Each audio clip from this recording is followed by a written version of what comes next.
आउ 4 किलोमीटर गला परे घरे पहुंची थांते।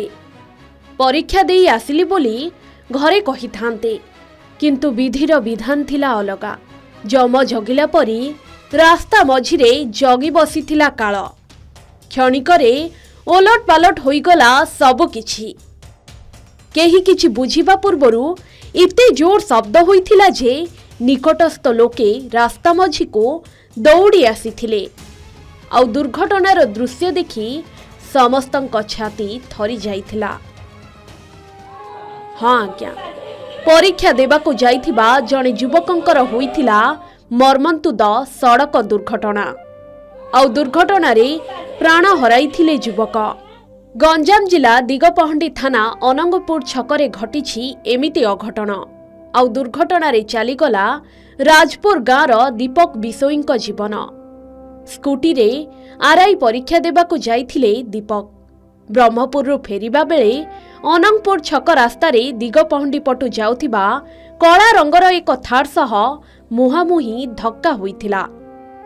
दीपक को दिगपहंडी मेडिकल रे भर्ती करा जाइथिला, किंतु डाक्टर तांको मृत घोषणा करिथिले।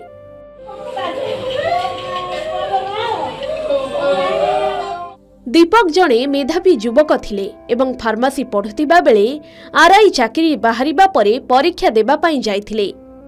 दीपक 1.5 वर्ष तळे बाहा होइथिबा मध्य जणा पड़िछि, किंतु एबे समस्तंको पर करी दुनिया छाड़ी चली जाइछंती। तांको मृत्यु खबर पाइबा परे दिगपहंडी मेडिकल रे बहु लोके रुंड होइथिले। पुलिस पहुंची तदंत आरंभ करिथिबा बेले थार गाड़ीर ड्राइवर फेरार होई जाइछि। एपटे पुओ को हराई परिवार लोकंक धैर्य धरुनी। अबेଳରେ पुओर एमिति मृत्यु को सहजरे ग्रहण करि पारु नाहंती परिवार लोके। प्रतिदिन दुर्घटना रे एमिति अनेक लोकंक जीवन जाउछि।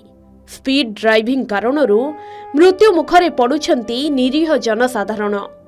जदि लोकमाने गाड़ीर स्पीड को कम रखन्ते हुए तो एमिति दुर्घटना घटिबनी कि अबेଳରେ लोकंक जीवन जीवनी।